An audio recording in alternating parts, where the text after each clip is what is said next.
Science હોય commerce હોય, હવે સાયન્સ વાળાને 6 માર્ચે પેપર છે, કોમર્સ વાળાને 7 માર્ચે પેપર છે. પેપર કેવું હશે? હવે આટલી બધી રજાઓ છે એટલે બધા વિદ્યાર્થીઓ બીક લાગે કે આઘરું હોય છે, હેલું હોય છે, શું હોય છે?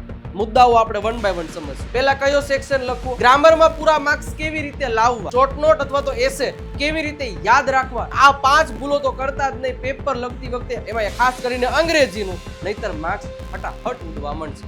હવે અંગ્રેજીના 5 પેપર હું તમને ફ્રી આપવાનો છું. 7 માર્ચ 2026 ના દિવસે ધોરણ 12 કોમર્સ અને આર્ટ્સ વાળા અંગ્રેજીનું પેપર આપશે, બરોબર ને? હું ખોટો તો નથી. ઓકે. અને હવે બોર્ડનું પેપર કેવું હશે, કેમાંથી હશે, એ બધી વસ્તુઓ આજના આ લેક્ચરમાં હું એક વસ્તુની માહિતી આપવાનો છું. આ સિવાયના ઘણા મુદ્દાઓ જે છે એ આ સેશનમાં આપણે કમ્પેર કરવાના છીએ અને શું ભૂલો કરીએ છીએ, ક્યાં ક્યાંક તકલીફ પડે છે. અને મેઇન પ્રશ્ન તો એ કે આટલી બધી રજાઓ છે તો પેપર અઘરું નીકળશે, શું થશે? જોઈએ વન બાય વન એક મુદ્દા ઉપર સોલ્યુશન કરવાના છે. તો હલતા નહીં, જાતા નહીં, શરૂઆત કરીએ છીએ આજના મસ્ત મજાના સેશનની. અને હા, ધોરણ 12 સાયન્સ હોય, કોમર્સ હોય કે પછી આર્ટ્સ હોય, એ દરેક વિદ્યાર્થીઓને આમ તો બધું સરખું જ આવે છે, ખાલી સાયન્સ વાળાને પેપર પેટર્ન અલગ છે, પેપર પેટર્ન. એટલે એ બંનેને સાથે લઈ અને આપણે જોતા જઈએ કે ધોરણ 12 સાયન્સ હોય કોમર્સ હોય, હવે સાયન્સ વાળાને 6 માર્ચે પેપર છે અને કોમર્સ વાળાને 7 માર્ચે પેપર છે. ખબર છે પેપર કેવું હશે? હવે આટલી બધી રજાઓ છે એટલે બધા વિદ્યાર્થીઓ બીક લાગે છે કે આઘરું હોય છે કે હેલું હોય છે, શું હોય છે? મુદ્દાઓ આપણે વન બાય વન સમજશું. પહેલા કયો સેક્શન લખવો એ પણ આપણે જોશું. ગ્રામરમાં પૂરા માર્ક્સ કેવી રીતે લાવવા એ પણ આપણે સમજશું. શોર્ટ નોટ અથવા તો એસે કેવી રીતે યાદ રાખવા એ પણ આપણે સમજવાના છે. અને આ 5 ભૂલો તો કરતા જ નહીં પેપર લખતી વખતે, એમાં ખાસ કરીને અંગ્રેજીનું, નહીતર માર્ક્સ ફટાફટ ઉડવા માંડશે. હવે અંગ્રેજીના 5 પેપર હું તમને ફ્રી આપવાનો છું. કેવી રીતે એ બધું આપણે તમને સમજીએ. અને ઈ પેપર અહીંયા મારી સમક્ષ આવી ગયા છે. રેડી? હવે આવા 5 પેપરની તમે સોલ્વ, રોજ એક પેપર એ સોલ્વ કર્યું ને, 5-7 દિનની રજા છે, ઓકે, એક પેપર એ સોલ્વ કર્યું ને તો પણ બેડો પાર થઈ જશે. રેડી? ને અંગ્રેજીમાં તો કેવું છે ભાઈ, મોટા ભાગનું તો ઉપર આપ્યું જોઈએ એમાં ગોતીને લખવાનું હોય, આટલું હેલું છે. રેડી? એટલે 12 કોમર્સ હોય કે 12 આર્ટ્સ હોય એના માટે, અને 12 સાયન્સ હોય તો એમના માટે પણ પેપર અવેલેબલ છે. ક્યાંથી મળશે એ કહીએ, પણ વન બાય વન શરૂ કરીએ. એની પહેલા TDY યુટ્યુબ ચેનલ ઉપરથી વાવાઝોડું આવે છે, બોર્ડના દરેક વિદ્યાર્થીઓને ખબર જ હોય છે, તમે પણ લાભ લીધો છે, આ વખતે પણ આ આવશે. હા, આ વખતે તમે 12માં છો એટલે તમારે સવારે વાવાઝોડું આવશે, બરોબર છે?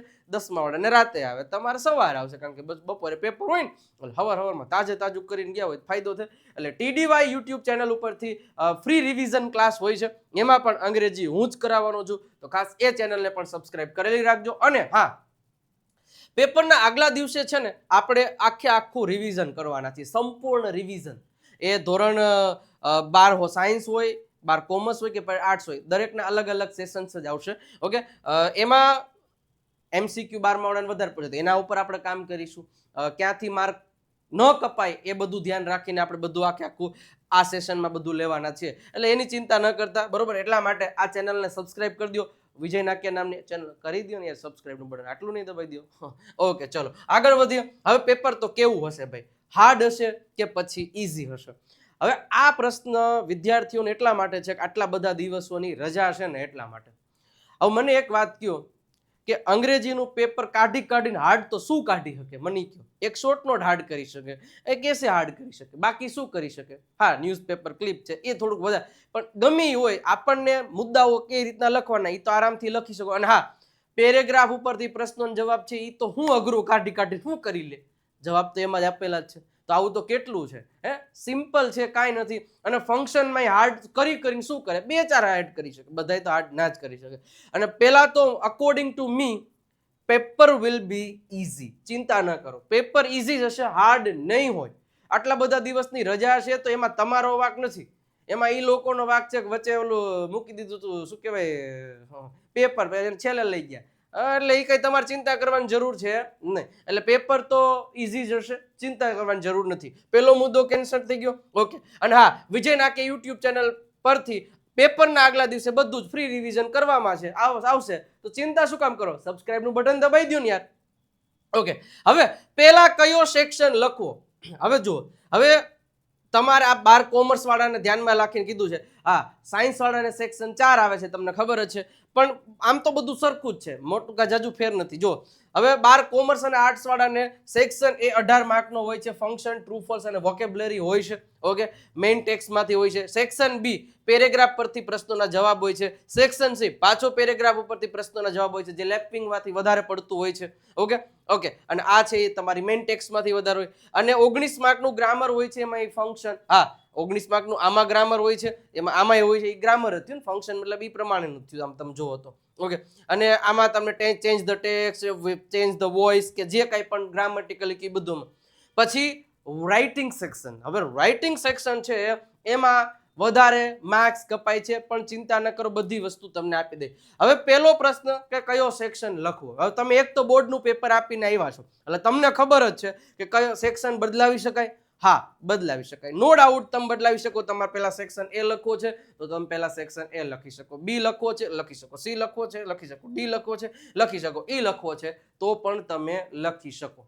ઓકે, પણ હા, આ સેક્શનના આધારે હું તમને એક મહત્વની વાત જે કહેવાનું છે, જે ઓલી 5 ભૂલો એ તમે કરતા નહીં. એમાં એક ભૂલ એવી છે કે જે તમે સેક્શન બદલાવો તો વાંધો નથી, સેક્શન બદલાવો તો વાંધો નથી, પણ જે નાના નાના 1 માર્કના જે પ્રશ્નો છે ને, 1 માર્કના, એમાં છે ને મહેરબાની કરીને ક્રમ ન બદલાવતા. શું ન બદલાવતા? ક્રમ ન બદલાવતા.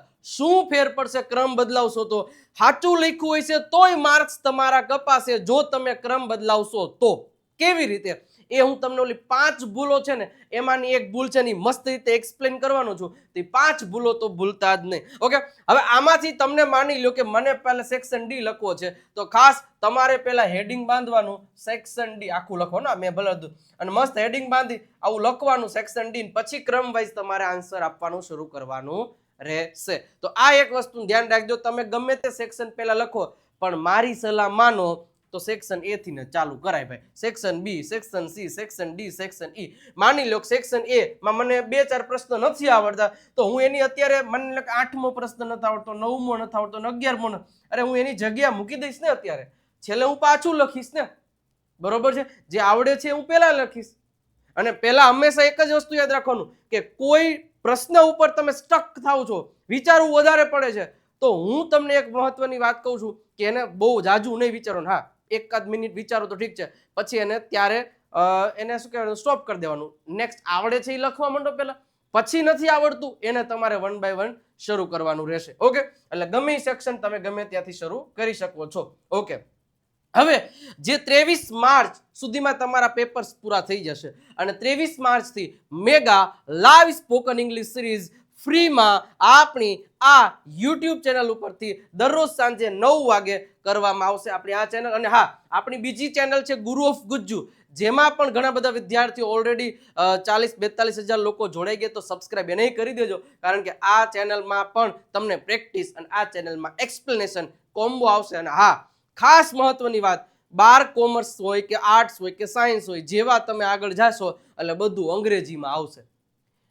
સેમેસ્ટર અડધું પૂરું થઈ જશે ને તો કઈ ટપ્પો નહીં પડે, અને ત્યારે તમારે પાછું કોલેજની સાથે સાથે અંગ્રેજીના ક્લાસ ન કરવા પડે. એના કરતા આ જે બેચ છે એ ફ્રીમાં, એને તમે જોઈ લેજો, તોય 2 મહિનામાં તમારું અંગ્રેજી ઇમ્પ્રુવમેન્ટ થઈ જશે, કાંઈ કર્યા વગર. એ મારી જવાબદારી છે. ઓકે, તો આટલી વસ્તુ તમારે ધ્યાનમાં રાખવાની છે ગુરુ ઓફ ગુજ્જુ અને વિજયના. કે હા, અને ઓફલાઈન બેચ રાજકોટમાં શરૂ થવાની જ છે.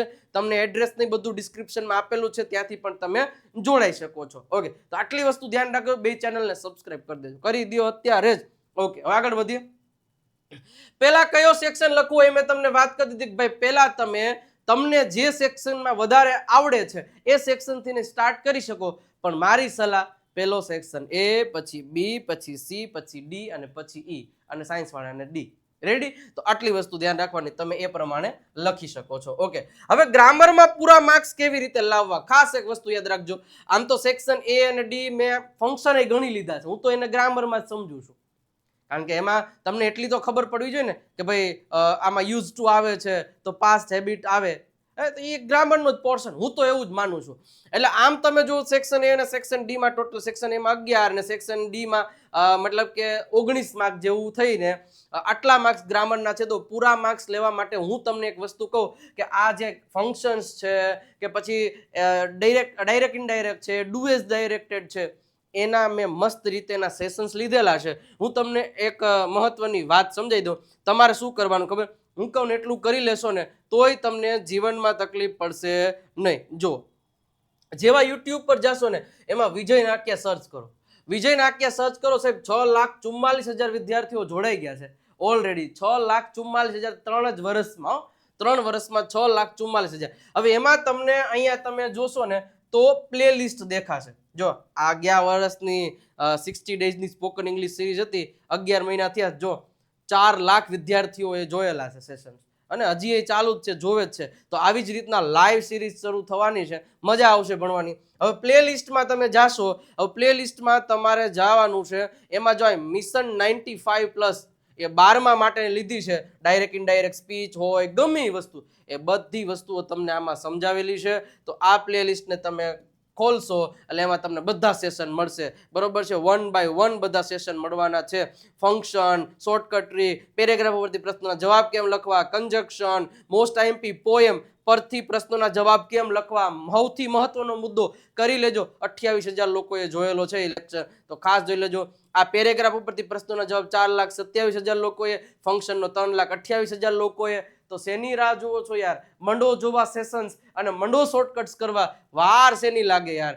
તો આ બધા સેશન્સ છે એ તમે જોઈ શકો છો. તો ખાસ આ કરી લેવાના રહેશે. ઓકે, હવે પાછા આવી જાઓ. એટલે એમાં એટલું કરી લીધું હશે, મેં શોર્ટકટ ટ્રિક્સ આપી છે એટલે બધાય માર્ક્સ તમારા કવર થઈ જશે. અને હા, જે ઓબ્જેક્ટિવ હોય છે સાયન્સ વાળાને ખાસ, હવે પ્રશ્ન હોય અને એના 4 ઓપ્શન હોય તો એ 4 ઓપ્શન ને ચારે વાંચવાના, પછી જ એનો જવાબ લખવાનો. ખોટી ઉતાવળ કરી અને જવાબ લખવા ગયા અને પછી યાદ આવ્યો લે આમાં સી આવતું તો મને એવો જ લાગ્યો ના, એ જ લાગ્યો ને, પછી કાંઈ નહીં થાય. જબ ચીડિયા ચૂક ગઈ ખેત એના જેવું થશે. પછતાવે ક્યાં હોવે જબ ચીડિયા ચૂક ગઈ. તો એવું ન થાય એના કરતાં આપણી પાસે સમય 4 એકવાર વાંચી લ્યો ને 4 એટલે તમને આઈડિયા તો પછી ટીક થઈ ગયું ને માલું થઈ ગયું ને પછી કાંઈ પછતાવે ને કાંઈ ભેગું ન થાય. રેડી? એટલે એક વખત વિચારો અને પછી જવાબ લખો. તો આટલી વસ્તુને ધ્યાન રાખજો. ઓકે, શોર્ટ નોટ અને એસે કેવી રીતે યાદ રાખવા, હવે એના માટેનો એક મસ્ત વિડીયો મેં યુટ્યુબ પર બનાવેલો છે, આખો એને અકોર્ડિંગ જ કે શોર્ટ નોટ કેવી રીતે લખવી અને આ કેવી. એને ડિસ્ક્રિપ્શનમાં તમે જાવશો ને બધાય સેશન્સ તમને 1 by 1 મળવાના છે. અને એ પ્લે લિસ્ટમાં પણ બધાય તમને મૂકી દઈશું એટલે તમે એક સેશનને જોઈ શકશો. હા, શોર્ટ નોટ કેવી વસ્તુ છે કે જે તમને પેલી કહેવાય ને કે સ્ટોરી યાદ હોય ને તો સ્ટોરીના આધારે લખી શકો. તમને થાય સ્ટોરી તો કેટલી બધી, શોર્ટ નોટ કેટલી કરવી ને એસે કઈ કરવા. હું તમને મોસ્ટ ઇમ્પોર્ટન્ટ શોર્ટ નોટ અને મોસ્ટ ઇમ્પોર્ટન્ટ એસે કહી દઉં. અને હા, આની પીડીએફ હું તમને આ જે લેક્ચર લઉં છું ને એની પીડીએફ તમને હું ફ્રીમાં આપી દઈશ આપણી વોટ્સઅપ ચેનલ ઉપરથી. તમારે શું કરવાનું છે, 97 272 92 392 ઉપર મેસેજ કરો હાય, એટલે એમાં એક લિંક આવશે. એ લિંક ઉપર ક્લિક કરીને ફોલોનું બટન દબાઈ દો વોટ્સઅપ ચેનલની. એમાં હું આની પીડીએફ હમણાં થોડીક વારમાં જ મૂકી દઈશ. ઓકે, ચલો. આ છે 6 શોર્ટ નોટ જેનો સ્ક્રીનશોટ તમે પાડી શકો છો, તો પીડીએફ તમને મોકલી દઈશ. Condition of making love, journey of Walt Disney success, driver and most important monkey's paw, stress control exercise અને સોજોનો truth and her life struggle. આ 6 માંથી એક તમને દેખાશે, એની મારી જવાબદારી છે. એવી જ રીતના એસે કરી લ્યો તો કે વુમન એમ્પાવરમેન્ટ છે, માય ગ્રાન્ડ પેરેન્ટ્સ છે, યુનિટી ઇન ડાયવર્સિટી છે, positive aspect of my personality છે, નોઇઝ પોલ્યુશન છે. તો આ 5 એસેને ઉપર ધ્યાન રાખી લ્યો એટલે ખાસ આ વસ્તુ છે એ બોર્ડમાં પૂછાશે. ઓકે, તો આમાંથી આ એસે કરી નાખવાના. બાકી બધા એસે બધી વસ્તુઓ છે આપણે ફાઇનલ રિવિઝનમાં એક વસ્તુ કરાવવાનો છું, ચિંતા કરતા નહીં. હવે આ 5 ભૂલો તો કરતા જ નહીં. હવે કઈ 5 ભૂલો? ખાસ આ 5 ભૂલોને સમજી લેજો એટલે જીવનમાં તકલીફ નહીં પડે. એ 5 ભૂલો, પણ એની પહેલા આ મેઇન ભૂલ ન કરતા. કારણ કે જેવું 12મું પૂરું થશે અને કોલેજમાં આવશો એટલે અંગ્રેજીમાં આવશે, અંગ્રેજી તમારે શીખવું જ પડશે ગમે ત્યારે. ત્યાં શીખો એને પહેલા વેકેશનનો ટાઈમ યુઝ કરી લેવાય. અને અંગ્રેજી શીખવા માટેની બેસ્ટ બુક એટલે Dev Satya English grammar book spoken English માટે સૌથી બેસ્ટ છે. ₹349 પ્રાઇસ છે. જેવું વેકેશન પડે એટલે મંગાઈ લેજો, અથવા તો અત્યારે ઓર્ડર કરી શકો છો. નંબર તમને આપેલો છે, કોલ કે મેસેજ કરીને ઓર્ડર કરાવી શકો છો. ફક્ત ₹349 પ્રાઇસ છે. 35 થી વધારે ટોપિક મસ્ત રીતે એક્સપ્લેન કરેલા છે. ચલો હવે જોઈએ 5 બોલો. હવે સૌથી પહેલો પ્રશ્ન છે કે નાના પ્રશ્નોમાં ક્રમ ન બદલવા. કદાચ તમને ખબર હોય કે ના ખબર હોય, પણ હું તમને કહી દઉં. જો શું કામ ન બદલવા? સેક્શન બદલો તો મને કોઈ વાંધો નથી, પણ સેક્શનમાં તમે ક્રમ તો ના જ બદલતા. હું તમને કહું, માની લ્યો કે તમારું આ પેપર છે, સિમ્પલ રીતે આ 12 કોમર્સ અને આર્ટ્સ વાળાને સેક્શન એમાં માની લો કે મેં સેક્શન એ ચાલુ કર્યો, હવે જોજો હું પેપર લખવાનું શરૂ કરું છું. હવે મને પેલો ટ્રુ ફોલ્સ માં પહેલામાં હા ને ટ્રુ આવે છે, સમજી લ્યો પહેલામાં ટ્રુ આવે છે, બીજામાં છે ને ટ્રુ આવે છે. અચ્છા, ત્રીજામાં આવે છે ને એ ત્રીજામાં ફોલ્સ આવે છે, અને ચોથામાં છે ને એ ફોલ્સ આવે. આ સાચા આન્સર છે, સમજજો. પણ હવે જ્યારે મેં પેપર લખતી વખતે મને પહેલાનો આન્સર આવડતો હતો તો મેં લખી નાખ્યો ટ્રુ. હવે મને બીજાનો નથી આવડતો તો મને ત્રીજા ચોથાનો આવડે છે, બીજો એક જ નથી આવડતો. એટલે હું શું કરીશ, ત્રીજાનો પહેલા લખી નાખીશ, એક લાઈન મૂકીને ત્રીજાનો લખીને પછી શું કરી નાખીશ, ફોલ્સ. પછી પાછો ચોથો આવડે છે એટલે એનું હું લખી નાખી ફોલ્સ. પણ મને છેલ્લે યાદ આવ્યું, હા બીજો મારો બાકી હતો તો મેં બીજાનો લખ્યો, એમાં આવશે ટ્રુ. તમે બે આ આન્સર જો આ સાચા જ છે, પહેલામાં ટ્રુ, બીજામાં ટ્રુ, બધું સાચું જ છે. પણ હવે પેપર ચેક કરતા હોય ને એ લોકો ફૂલ સ્પીડમાં ચેક કરતા હોય. ઘણી વાર એવું બને કે ભાઈ ટાર્ગેટ પૂરો ન થયો તો, એટલે એને ધ્યાનમાં કેવું હોય, આ પેટર્ન મગજમાં રાખી હોય કે પહેલામાં ટ્રુ ફોલ, એટલે એ ટ્રુ ફોલ આવે ને એટલે એ ક્રમ સામું જોતાય ન હોય, એટલે ટ્રુ ફોલ્સ 4 માર્ક આવી ગયા, રેડી. હવે ટ્રુ ફોલ્સ આમાં ફોલ્સ આવે પણ આ ખોટું, એટલે તમારા 2 માર્ક ધડ કરતા ઉડી ગયા 2. શું કામ? કારણ કે તમે ક્રમ બદલે. તમારો આન્સર સાચો જ છે, કારણ કે પહેલામાં ટ્રુ, ત્રીજામાં ટ્રુ. આ એ નામના વ્યક્તિ એ જ લખ્યું છે ને બી નામના વ્યક્તિ એ જ લખ્યું, તો આના 2 શું કામ ખોટા? કારણ કે તમે ક્રમ બદલાવ્યો ને. તમે સાચા જ છો. પેપર ચેક કરવા ક્રમ જોવા ન જ ગયા તો, હું એમ નથી કહેતો કે નો જ જાય પણ ન ગયા તો તમારા 2 ગયા ને. એના કરતા શું કરાય, માની લ્યો કે મને પહેલાનું આવડે છે તો મેં ટ્રુ લખી નાખ્યું, મને બીજાને નથી આવડતું તો એની જગ્યા મૂકી દઈશ. ત્રીજાનું આવડે છે ફોલ્સ, ચોથાનું આવડે છે ફોલ્સ, મેં આની જગ્યા મૂકી લેવાના 2 ફાયદા થાય. પછી આગળ મેં બીજું નિયરેસ્ટ મીનિંગ લખી નાખ્યા, ફંક્શન લખી નાખ્યા, બધું લખી નાખ્યું, આખું પેપર પૂરું. હવે હું પહેલે જ ચાલુ કરી, હાલો મારું ક્યાં બાકી છે. હવે તમે આ રીતે લખ્યું હોય, તમે 3 છે તો તમને કદાચ સામું ના દેખાય, અહીંયા તમે જગ્યા મૂકેલી છે, તમને ખબર તો પડે હા આનો આન્સર મારે ગોતવાનો. હાલો બીજો શું છે, ends never works in team, તો તરત ખબર પડે કે આમાં ટ્રુ આવે કે ફોલ્સ, તો તરત તમે અહીંયા લખી શકો. એટલે 2 રીઝન છે, એટલે ક્રમ છે ને બદલવા નહીં. નાના પ્રશ્નોમાં તો હાવ નહીં, આ મોટામાં બદલાવો, એસે રાઇટિંગ એમાં બદલાવો ને ખબર પડે કે આ એસે લખવા, ઈમેલ લખવા, આમાં એ ધડાધડ આમાં એ મગજમાં સેટ થઈ ગયું હોય પેટર્ન, એમાં એનોય વાક નથી, રેડી. પણ તેના વાકનો હોય ને તમારો વાકનો હોય ને બેનો વાક હોય ને તમારા માર્ક કપાશે એને કાંઈ નહીં ફેર પડે, તમને પડી જાય. એટલે ક્રમ કોઈ દિવસ બદલાવા નહીં, આ પહેલો મુદ્દો છે. બીજો, એક સેક્શન પૂરો ન થાય ત્યાં સુધી બીજો ચાલુ ન કરો. હવે બીજો ચાલુ ન કરો એનું રીઝન શું, તમને હું એક એક્ઝામ્પલ આપું. માની લો કે તમે સેક્શન એ ચાલુ કર્યો, હાલો ટ્રુ ફોલ્સ લખ નાખ્યા, પછી માની લો કે નિયરેસ્ટ મિનિંગ મને બહુ અઘરા લાગે, મને નથી આવડતા, અત્યારે હું એ રહેવા દો, હાલો. પછી મેં પાછું 8મા પ્રશ્નથી શરૂઆત કર્યું, ફંક્શનથી 8, 9, 10 ને એવી રીતના. હવે હું લખતો ગયો,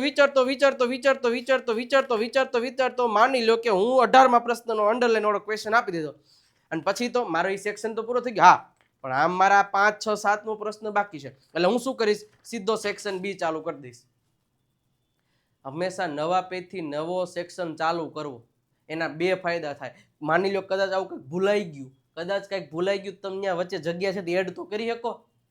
પણ હું તમને શું કહું છું કે એક બધું ક્રમમાં એટલા માટે અને સેક્શન એટલા માટે ચેક કરવાનું કહું છું કે માની લો કે તમે સેક્શન બી ચાલુ કરી દીધું ને વચ્ચે જગ્યા નથી રહી, અને પછી છેલ્લે યાદ આવે કે આ નિયરેસ્ટ મિનિંગ તો બાકી રહી ગયા, અને હવે જગ્યા છે ને તો શું કરું, તો છેલ્લે પાછા હું લખી નાખીશ ને સેક્શન 1 કરીને. તો અહીંયા આપણું કઈ બાપુજીનું ઘર તો નથી, તો એમ હાલે? નું હાલે, એમ થોડું હાલશે. તમારું મારું કાંઈ ન હાલે. પૂરું એક જ વખત સેક્શન એવો, એક સેક્શન એક વ્યક્તિ ચેક કરી નાખે, પછી કાંઈ ન જોવે, પછી પાછા લીટા જ લાગે. સમજી ગયા? તો શું કરવાનું, સેક્શન એ આખો પૂરો થાય એટલે જોઈ લેવાનું કે મારો ટ્રુ ફોલ્સ આવી ગયા, આ આવી ગયું, બધું ચેક થાય. નથી આવડતું તેને જગ્યા મૂકી દો ને ભાઈ, નથી આવડતું એને જગ્યા મૂકી દો ક્રમ વાઇઝ. એટલે જ કહું છું ક્રમ વાઇઝ જ જાજો. એટલે તમારો આ ભૂલ ના પડે. ઓકે, એટલે હા, અને નવો સેક્શન નવા પેજથી ચાલુ કરવો, અને જ્યારે પહેલો સેક્શનના બધાય ક્રમ નથી અપાઈ જતો ત્યાં સુધી બીજો સેક્શન ચાલુ કરવો નહીં, નહીતર આવા માર્ક્સ કપાવવાની સંભાવના. ઓબ્જેક્ટિવમાં ઉતાવળ ન કરવી, મેં હમણાં જ સમજાવ્યું કે એક જેવા જ લાગે. હા, અંડરલાઈન વાળો ક્વેશ્ચન છે, કરતા નીચે અંડરલાઈન છે, વૂથીને જ પ્રશ્ન બને, વુ એ પેલો એ, જો ચારે ચારમાં વુ હોય પછી શું હાલે, સી આવતો તો મેં પેલા પછી રોયે ભેગું ન થાય, માર્ક જાય. સમજી ગયા? એક પણ પ્રશ્ન ન છોડવો, મારી ખાસ સલાહ. માની લ્યો કે તમે આ શું કહેવાય ક્વેશ્ચન આન્સરમાં તમે 8મો 9મો નથી આવડતો, હવે કોરા મૂકી દીધા, તો એ ચોકડો જ મારવાના છે ને, બીજું કઈ નથી કરવાના, કે માઇનસ પદ્ધતિ છે નહીં, તમે નહીં લખો તો. પણ ઇન કેસ એને કંઈક મળતો પ્રશ્ન લખી નાખ્યો, જવાબ લખી નાખ્યો, સારો માણા હોય તો અડધો માર્ક તો આપી દે. એટલે કાંઈ ન હોય તો શું કહેવાય, પેલું અડધું લખ્યું હોય તો સાચું તો પડે, અડધો તો અડધો, ભલે ખોટો જ પાડવાના, પણ આપણે લખી નાખો ને ભાઈ, લખેલો હોય તો કાંઈ આવે. ઓકે, તો આ વસ્તુ છે, ધ્યાન રાખવાની છે. એટલે આ વસ્તુ ખાસ ધ્યાન રાખવાની, છેકછાક ન કરવી, સૌથી મોટો પ્રશ્ન. ઘણા લોકો સેક્શન ખોટું લખાઈ ગયું એવું આમ લખી નાખે ને, જાણે ઇન્સ્ટાગ્રામનો કે સ્નેપચેટનો પાસવર્ડ લખાઈ ગયો હોય ને એટલું ચેકી નાખે, 5મા પેજ સુધી ઘર પડી ગઈ હોય. સમજી ગયા? એટલે આ વસ્તુ છે, આ ન થવી જોઈએ. એના કરતાં શું કરવાનું, સેક્શનમાં આવી રીતના પેન્સિલથી લાઈન કરી દો. જ્યારે એ વ્યક્તિ વાંચવા આવે ને ત્યારે જ એ શબ્દ એને હાઇલાઇટ થવો છે કે આ ચોકડો છે, એટલે નથી વાંચવાનો. ઓલું તો પેજ ફેરવા ભેગો ત્યાં અહીંયા ઘણા ભૂલ છે, એટલે એને મગજનું દહીં થાય, એટલે માર્ક તમારા કપી નાખશે. સમજી ગયા? એટલે ચોખ્ખાઈ રાખવી પેપરમાં, જેવું આપણું ઘર ચોખ્ખું રાખો ને તેમ આ ચોખ્ખાઈ રાખવી. અને સાથે સાથે અંગ્રેજીના 5 પેપર માટે 9054010102 પર 12 સાયન્સ હોય તો 12 સાયન્સ, કોમર્સ હોય તો કોમર્સ, 12 કોમર્સ, 12 આર્ટ્સ લખીને વોટ્સઅપ પર મેસેજ કરો, એટલે તમને એક લિંક મળી જશે. લિંક ઉપરથી તમે 5 પેપર ડાઉનલોડ કરીને પ્રિન્ટ કાઢીને પ્રેક્ટિસ કરી શકશો. રેડી? તો આ વસ્તુ કરી દો, અને આ દરેક વ્યક્તિને શેર કરવા નમ્ર વિનંતી. અને આની પીડીએફ પણ ટૂંક સમયમાં તમને શેર કરી દઈશ. પણ હા, મજા આવી હોય તો એક વખત સરસ મજાની રીતે વિજય નાકિયા નામની યુટ્યુબ ચેનલને સબસ્ક્રાઇબ કરી દો, ગુરુ ઓફ ગુજ્જુ નામની ચેનલને, બે ચેનલને સબસ્ક્રાઇબ કરી દો. અને હા, વિડીયોને પહેલા લાઇક કરી દો, આને લાઇક કરી દો, મજા આવી ગઈ હોય તો. અને એક રેડ હાર્ટ પણ મૂકી દેજો, મજા આવી જાય તો. ઓકે, અને માર્ચ 2023 થી નવી સિરીઝ શરૂ થશે સ્પોકન ઇંગ્લિશની, જેમાં હું તમારી રાહ જોઈ રહીશ. તમે આવજો, 100% મજા આવશે. સાથે સાથે ઇન્સ્ટાગ્રામ પર વિજય નાકિયા ઇંગ્લિશ ગુરુને ફોલો કરી શકો છો, એ પણ રીલ્સ દ્વારા અંગ્રેજી શીખવામાં આવશે. શોર્ટ નોટ્સનું બધી માહિતી અહીંયા આપવામાં આવશે. વિજય નાકિયા ફેસબુક, અને આ આપણી વોટ્સઅપ ચેનલ છે, અહીંયા જોડાય, બીજે ન જોડો કાંઈ. જો વોટ્સઅપ ચેનલ કાં QR કોડ સ્કેન કરો, કાં તો આ નંબર ઉપર મેસેજ કરો હાય, એટલે તરત તમને એક મેસેજ આવી જશે. અને કાં તો ડિસ્ક્રિપ્શનમાં લિંક આપેલી છે. ટેલિગ્રામ તેમજ ગુરુ ઓફ ગુજ્જુ નામની ચેનલ ઉપરથી પણ તમે આમાં જોડાઈ શકો છો. તો જોડાઈ જવા નમ્ર વિનંતી. સમજાઈ ગયું મિત્રો? તો આ બધી વસ્તુઓને ધ્યાન રાખજો. અને હા, જે બોર્ડના આગળના દિવસોમાં હું બેઠો છું, અંગ્રેજીમાં ચિંતા નથી કરવાની, તમારા ખાલી વિજય નાકિયા નામની યુટ્યુબ ચેનલ ઉપર આવી જવાનું છે, બાકી બધી જવાબદારી મારી છે. ઓકે, તો મળીએ છીએ 7ની આગળ અને 6ની આગળ. જે પણ 12મા વાળા જોતા હોય એ બધાને આ વિડીયોને શેર કરી દેજો, જેથી પણ એને પણ અંગ્રેજીનું પ્રોપર ગાઈડન્સ મળી રહે. ઓકે, તો મળીએ છીએ, ત્યાં સુધી આવજો, બાય બાય, ટાટા.